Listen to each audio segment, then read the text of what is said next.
حضور اقدس صلی اللہ علیہ وسلم پر ظلم و ستم کے پہاڑ توڑنے والی ام جمیل، ابو لہب، اس کی بیوی اور بیٹے کا عبرتناک انجام۔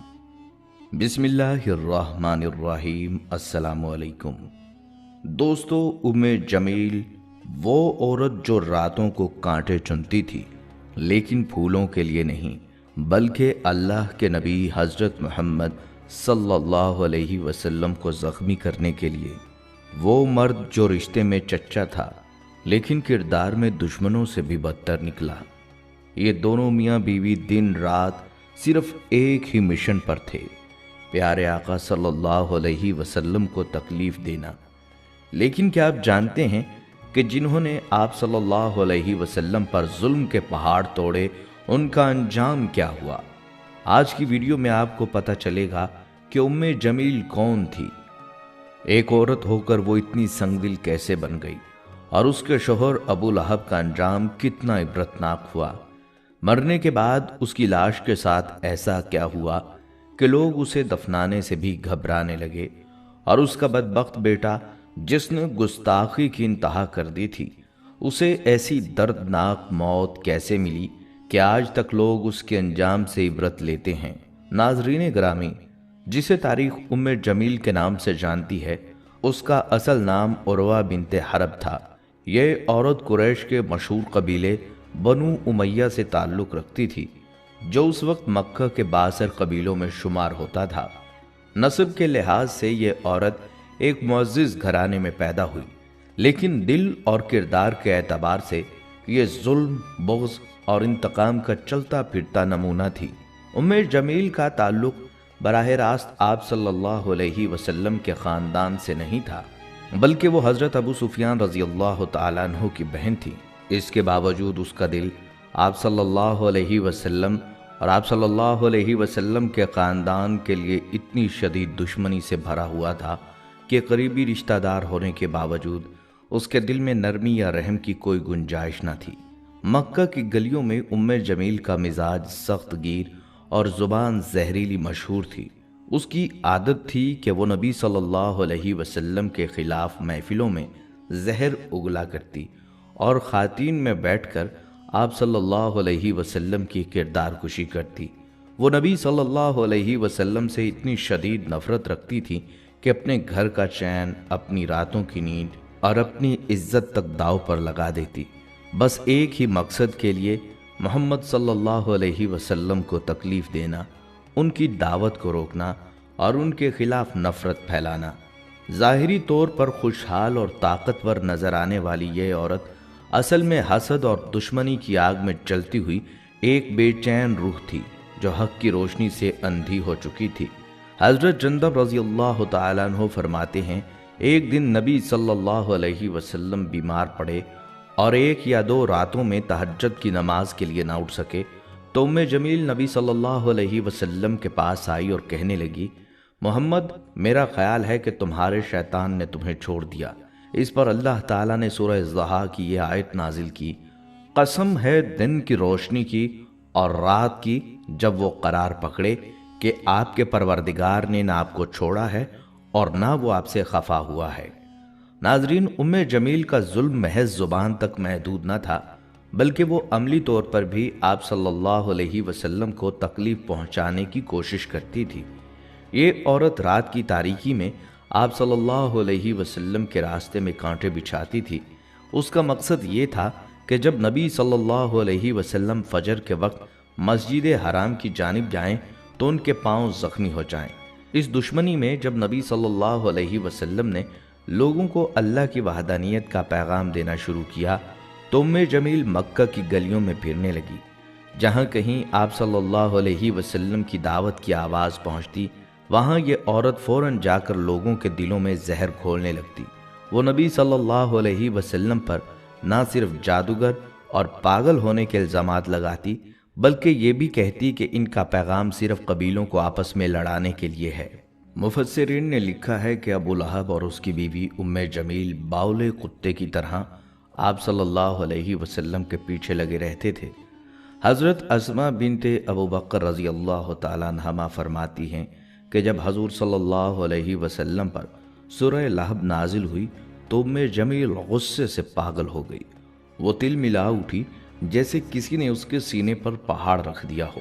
ہاتھ میں ایک پتھر اٹھایا اور پاگلوں کی طرح گلیوں میں چلتی ہوئی نبی کریم صلی اللہ علیہ وسلم کی تلاش میں نکل پڑی۔ راستے میں وہ چیخ چیخ کر نعرے لگا رہی تھی اور کہہ رہی تھی کہ ہم نے اس شخص کا انکار کر دیا ہے جس کی مذمت کی گئی ہے۔ ہم محمد کے دین کو نفرت سے دیکھتے ہیں اور ہم اس کے حکم کو ماننے سے انکار کرتے ہیں۔ یہ کلمات دراصل اللہ کے محبوب صلی اللہ علیہ وسلم کے خلاف نفرت کا اظہار تھے، ایک کھلی گستاخی، ایک کھلا چیلنج تھا۔ اس وقت رسول اللہ صلی اللہ علیہ وسلم مسجد میں تشریف فرما تھے اور حضرت ابو بکر صدیق رضی اللہ تعالیٰ عنہ بھی ساتھ بیٹھے تھے۔ حضرت ابو بکر صدیق رضی اللہ تعالیٰ عنہ نے جب جمیل کو آتے دیکھا تو فوراً عرض کیا، یا رسول اللہ صلی اللہ علیہ وسلم، یہ بد زبان عورت آ رہی ہے، مجھے ڈر ہے کہ کہیں آپ پر ہاتھ نہ اٹھائے۔ آپ صلی اللہ علیہ وسلم نے نہایت اطمینان سے فرمایا، فکر نہ کرو، وہ مجھے دیکھ نہیں سکے گی۔ اور پھر آپ صلی اللہ علیہ وسلم نے تلاوت قرآن شروع فرما دی، وہی قرآن جس کی ایک آیت میں اللہ تعالیٰ نے صاف ارشاد فرمایا کہ جب نبی صلی اللہ علیہ وسلم قرآن مجید کی تلاوت کرتے ہیں تو ہم ان کے اور منکرین کے درمیان ایک پردہ ڈال دیتے ہیں۔ اور یہی ہوا۔ جمیل قریب آئی لیکن وہ آپ صلی اللہ علیہ وسلم کو دیکھ نہ سکی۔ اس نے حضرت ابو بکر صدیق رضی اللہ تعالیٰ عنہ سے پوچھا، تمہارا ساتھی کہاں ہے؟ اس نے میری ہجوم کی ہے۔ حضرت ابو بکر صدیق رضی اللہ تعالیٰ عنہ نے نہایت سمجھداری سے جواب دیا، اس گھر کے مالک کی قسم، میرے ساتھی نے تمہاری ہجو نہیں کی۔ یہ بات بظاہر سچ بھی تھی کیونکہ نبی صلی اللہ علیہ وسلم نے تو کچھ کہا ہی نہیں تھا۔ اصل میں تو جمیل کی ہجو خود رب کعبہ نے قرآن مجید میں کی تھی۔ یہ سن کر وہ عورت وہیں سے پلٹ گئی اور جاتے ہوئے غرور سے کہنے لگی، قریش کو اچھی طرح معلوم ہے کہ میں ان کے سردار کی بیٹی ہوں۔ جمیل صرف اکیلی نہیں تھی، اس کا شوہر ابو لہب بھی آپ صلی اللہ علیہ وسلم کے خلاف دشمنی میں ہر حد پار کر چکا تھا۔ لیکن ظلم کی یہ داستان یہی ختم نہیں ہوئی تھی۔ ابو لہب اور جمیل نے صرف نبی صلی اللہ علیہ وسلم کی ذات مبارکہ کو ہی نہیں بلکہ آپ صلی اللہ علیہ وسلم کی پاکیزہ بیٹیوں کو بھی اپنے انتقام کا نشانہ بنایا۔ حضرت رقیہ رضی اللہ تعالیٰ عنہ اور حضرت کلثوم رضی اللہ تعالیٰ عنہ پیارے آقا صلی اللہ علیہ وسلم کی دو بیٹیاں تھیں جن کا نکاح ابو لہب کے بیٹوں عتبہ اور عتیبہ سے ہوا تھا۔ یہ نکاح اس وقت ہوا جب آپ صلی اللہ علیہ وسلم نے ابھی اعلان نبوت نہیں فرمایا تھا۔ تاہم جب سورۃ المسد نازل ہوئی جس میں ابو لہب اور اس کی بیوی کی مذمت کی گئی تو ابو لہب اور جمیل نے اپنے بیٹوں پر دباؤ ڈالا کہ وہ رسول اللہ صلی اللہ علیہ وسلم کی بیٹیوں کو طلاق دے دیں۔ انہوں نے دھمکی دی کہ اگر انہوں نے طلاق نہ دی تو وہ ان سے تعلق ختم کر دیں گے۔ نتیجتاً عتبہ اور عتیبہ نے حضرت رقیہ رضی اللہ تعالیٰ عنہ اور حضرت کلثوم رضی اللہ تعالیٰ عنہ کو طلاق دے دیں۔ یہ طلاق محض آپ صلی اللہ علیہ وسلم سے دشمنی کی بنیاد پر دی گئیں، نہ کہ کسی ذاتی وجہ سے۔ یہ واقعہ اس بات کا ثبوت ہے کہ ابو لہب اور جمیل کی دشمنی کس حد تک بڑھ چکی تھی کہ انہوں نے اپنی بہوؤں کو صرف اس لیے طلاق دلوائی کہ وہ آپ صلی اللہ علیہ وسلم کی بیٹیاں تھیں۔ تاہم اللہ نے ان مظلوم بیٹیوں کے لیے بہتر راستے مہیا کیے۔ حضرت رقیہ کا نکاح بعد میں حضرت عثمان بن عفان رضی اللہ تعالیٰ عنہ سے ہوا اور ان کے انتقال کے بعد حضرت کلثوم رضی اللہ تعالیٰ عنہ کا نکاح بھی حضرت عثمان رضی اللہ تعالیٰ عنہ سے ہوا۔ اس طرح حضرت عثمان رضی اللہ تعالیٰ عنہ کو ذوالنورین کا لقب ملا، یعنی وہ شخص جس نے آپ صلی اللہ علیہ وسلم کی دو بیٹیوں سے نکاح کیا۔ بہرحال ناظرین گرامی، تاریخ میں اکثر لوگ ابو جہل کو اسلام کا سب سے بڑا دشمن سمجھتے ہیں، مگر گہرائی میں دیکھا جائے تو سب سے خطرناک دشمن ابو لہب تھا، جو کہ نبی صلی اللہ علیہ وسلم کا سگا چچا بھی تھا۔ اس کا اصل نام عبد العزہ بن عبد المطلب تھا، اور چونکہ اس کے چہرے پر ہر وقت ایک سرخی سی رہتی تھی اس لیے لوگ اسے ابو لہب یعنی شعلے والا کہنے لگے۔ جب حضور صلی اللہ علیہ وسلم کی پیدائش کی خبر پہنچی تو ابو لہب نے خوشی میں اپنی لونڈی صوبیہ کو آزاد کر دیا، لیکن یہ خوشی زیادہ دیر نہ ٹکی۔ جب نبی صلی اللہ علیہ وسلم نے نبوت کا اعلان کیا تو وہی ابو لہب جس نے کبھی خوشی منائی تھی اب سب سے بڑا دشمن بن کر سامنے آیا۔ ایک دن حضور صلی اللہ علیہ وسلم کا پیغام لے کر کوہ صفا پر چڑھے اور قریش کے سب سرداروں کو آواز دی۔ جب سب جمع ہو گئے تو آپ صلی اللہ علیہ وسلم نے فرمایا، اگر میں کہوں کہ اس پہاڑ کے پیچھے سے دشمن کا لشکر آ رہا ہے تو کیا تم میری بات مانو گے؟ سب نے کہا ہاں، ہم آپ کو ہمیشہ سچا پاتے آئے ہیں۔ تب آپ صلی اللہ علیہ وسلم نے فرمایا، تو پھر سن لو، میں تمہیں ایک عذاب سے ڈرانے آیا ہوں۔ بس یہی بات ابو لہب کو برداشت نہ ہوئی۔ وہ غصے سے چیخا، اے محمد، تمہارا برا ہو، تمہارے ہاتھ ٹوٹ جائیں، کیا اسی لیے تم نے ہمیں یہاں جمع کیا تھا؟ اسی موقع پر اللہ تعالیٰ نے سورہ لہب نازل فرمائی، جس میں ابو لہب اور اس کی بیوی کا نام لے کر لعنت کی گئی۔ قرآن مجید کی پوری تاریخ میں یہ واحد مقام ہے کہ کسی دشمن کا نام لے کر اس کی مذمت کی گئی ہو۔ اللہ تعالیٰ نے سورہ لہب کی پہلی آیت میں فرمایا، ہلاک ہو جائیں ابو لہب کے ہاتھ، اور وہ خود بھی ہلاک ہو گیا۔ اس سورہ میں ام جمیل کو حمالۃ الحطب کہا، یعنی لکڑیاں ڈھونے والی۔ علماء کرام کے مطابق اس کا مطلب یہ تھا کہ وہ دنیا میں آپ صلی اللہ علیہ وسلم کے لیے کانٹے بچھاتی تھی اور آخرت میں دوزخ کی آگ بھڑکانے کے لیے ایندھن جمع کرے گی۔ تاریخ میں یہ بات درج ہے کہ ام جمیل اسی طرح دنیا میں مری کہ اس کے گلے میں اس ایندھن کے گٹھے کی رسی جو وہ اٹھا کر لا رہی تھی پھنس گئی اور سانس رک کر دم نکل گیا۔ اس سورہ لہب سے صاف ظاہر ہے کہ اللہ تعالیٰ کے دشمن ضرور تباہ ہوں گے، خواہ وہ پیغمبر کے قریبی رشتہ دار ہی کیوں نہ ہوں۔ پیغمبروں کی رشتہ داری بھی انہیں عذاب سے نہ بچا سکے گی۔ ناظرین، ابو لہب کا انجام بھی عبرتناک تھا۔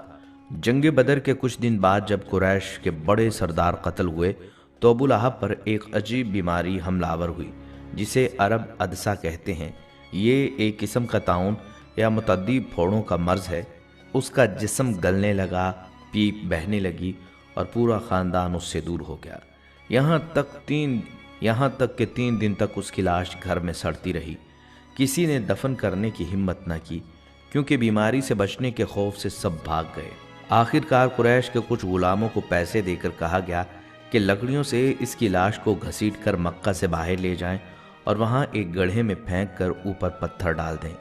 یہ تھا اس شخص کا انجام جس نے نبی رحمت صلی اللہ علیہ وسلم کے خلاف اپنی ساری زندگی لگا دی، اور ام جمیل بھی ایڑیاں رگڑ رگڑ کر مری، اور اللہ تعالیٰ نے ارشاد فرمایا، اس کی گردن میں مونچھ کی رسی ڈال کر اسے جہنم میں پھینکا گیا۔ وہ اپنے قیمتی ہار پر فخر کیا کرتی تھی اور ڈینگیں مارتی تھی کہ میں یہ قیمتی ہار بیچ کر محمد صلی اللہ علیہ وسلم کی مخالفت میں لگا دوں گی۔ اللہ تعالیٰ نے اسی گردن میں وہ توق ڈالا جس سے شیطان بھی پناہ مانگتا ہوگا۔ بلکہ ام جمیل کا ایک ناپاک بیٹا عتیبہ، جس کے اندر ماں باپ کی طرح ہی گستاخی کا زہر بھرا تھا، وہ بھی بالآخر کتے کی موت مرا۔ راوی حبار بن اسود اس ہولناک انجام کا آنکھوں دیکھا حال کچھ یوں بیان کرتے ہیں کہ ابو لہب اور اس کا بیٹا عتیبہ ملک شام کے سفر پر روانہ ہونے والے تھے۔ میں بھی اسی قافلے میں تھا، مگر سفر پر نکلنے سے پہلے ہی عتیبہ نے کفر و غرور کی زبان میں کہا، خدا کی قسم میں محمد کے پاس جاؤں گا اور اس کے رب پر ایمان رکھنے کی پاداش میں اسے تکلیف دے کر رہوں گا۔ اور وہ واقعی نبی صلی اللہ علیہ وسلم کے پاس گیا۔ بدبخت نے گستاخی کی انتہا کرتے ہوئے کہا، اے محمد، میں اس بات کو نہیں مانتا جس کے بارے میں تم کہتے ہو کہ وہ قریب آیا، یہاں تک کہ 2 کمانوں کے فاصلے پر رہ گیا۔ لیکن وہ صرف زبان سے نہیں رکا، نبی صلی اللہ علیہ وسلم کے چہرہ انور کی طرف تھوکا، استغفر اللہ، مگر سبحان اللہ، وہ ناپاک تھوک چہرہ اطہر پر نہ گر سکا بلکہ دور جا کر گرا۔ نبی صلی اللہ علیہ وسلم نے تکلیف محسوس کی لیکن ہاتھ نہیں اٹھایا۔ زبان سے بد دعا نکلی، اے اللہ، اپنے کتوں میں سے کسی کتے کو اس پر مسلط فرما دے۔ عتیبہ جو اپنے آپ کو کوئی کارنامہ سر انجام دے کر آیا سمجھ رہا تھا، خوشی خوشی باپ کے پاس پہنچا۔ ابو لہب نے پوچھا، بیٹے تو نے کیا کہا محمد سے؟ اس نے تفصیل سنائی اور بد دعا کا ذکر کیا۔ یہ سن کر ابو لہب کا چہرہ سفید ہو گیا، ہونٹ کانپنے لگے اور لرزتی آواز میں بولا، اے بیٹے، خدا کی قسم میں محمد کی بد دعا سے تجھے محفوظ نہیں سمجھتا۔ پھر قافلہ شام کی طرف روانہ ہوا۔ راستے میں ابراہہ کے مقام پر ایک گرجا گھر میں قیام کیا۔ وہاں کے پادری نے خبردار کیا، اے عرب کے قافلے والو، یہ علاقہ خطرناک ہے، یہاں درندے یوں دندناتے پھرتے ہیں جیسے تمہارے ہاں بکریاں۔ یہ سن کر ابو لہب کی حالت غیر ہو گئی۔ وہ کہنے لگا، تم جانتے ہو میں بوڑھا ہوں، میرا مقام و مرتبہ بھی تمہیں معلوم ہے، محمد نے میرے بیٹے پر بد دعا کی ہے، مجھے سخت اندیشہ ہے، ایسا کرو کہ سارا سامان گرجا گھر کے صحن میں جمع کرو، اس کے اوپر میرے بیٹے کا بستر لگاؤ اور تم سب سامان کے گرد سو جاؤ۔ راوی کہتے ہیں ہم نے ویسا ہی کیا۔ رات آئی اور پھر وہ لمحہ بھی آن پہنچا۔ جنگل کی تاریکی چیر کر ایک شیر آیا اور وہ آہستہ آہستہ سب کے چہروں کو سونگھتا رہا مگر کسی کو کچھ نہ کہا۔ پھر وہ سامان کے ڈھیر پر چڑھا، اتیبہ کے چہرے کو سونگھا اور پل بھر میں اسے چیر پھاڑ کر رکھ دیا۔ ابو لہب سر پکڑ کر بیٹھ گیا اور وہی کہتا رہا، میں جانتا تھا میرے بیٹے کو محمد کی بد دعا کبھی نہیں بخشے گی۔ ناظرین گرامی، یہ صحیح ہے کہ حضور صلی اللہ علیہ وسلم کمال و درگزر اور معاف فرمانے والے تھے، لیکن حدیث شریف میں ہے کہ حضور صلی اللہ علیہ وسلم نے اپنی ذات کے تعلق سے کسی سے انتقام نہیں لیا، لیکن اللہ تعالیٰ کی حرمتوں کو پامال کرنے کے سبب سزا دی۔ آپ کو یاد ہوگا فتح مکہ کے عظیم موقع پر جب کفار مکہ صرف اسی انتظار میں گردنیں جھکائے کھڑے تھے کہ کب ہماری موت کا پروانہ جاری ہو، لیکن چشم فلک نے دیکھا کہ اللہ کے نبی صلی اللہ علیہ وسلم نے نہ صرف انہیں معاف کر دیا بلکہ اپنے اس وقت کے سب سے بڑے دشمن ابو سفیان کو یہ کہہ کر عزت بخشی کہ جو اس کے گھر میں داخل ہو جائے اس کے لیے امان ہے۔ اس موقع پر چند افراد ایسے بھی تھے جن کے بارے میں رحمت للعالمین حضرت محمد مصطفیٰ صلی اللہ علیہ وسلم نے یہ ارشاد فرمایا کہ یہ بیت اللہ کے پردے پیچھے بھی چھپے ہوں تو انہیں وہاں بھی قتل کر دیا جائے۔ یہ بدبخت افراد جن کے بارے میں آپ صلی اللہ علیہ وسلم نے اپنی زبان اطہر سے موت کا حکم جاری فرمایا، یہ ایسے افراد تھے جنہوں نے گستاخی رسول جیسے کبھی جرم کا ارتکاب کیا تھا، اور یہ ایسا جرم ہے کہ جس کی سزا صرف اور صرف موت ہے، اور اس سزا کو معاف کرنے کا اختیار اللہ تعالیٰ نے نبی صلی اللہ علیہ وسلم کو بھی نہیں دیا۔ بلکہ دوستو، گستاخان رسول صلی اللہ علیہ وسلم کے انجام کے حوالے سے ہم چند مزید واقعات بھی عرض کریں گے تاکہ ہمیں یہ اندازہ ہو سکے کہ اسلام میں اس جرم کی سزا کیسے گستاخان رسول صلی اللہ علیہ وسلم کو ملی اور وہ کس کس طرح اپنے انجام کے ہاتھوں دوچار ہوئے۔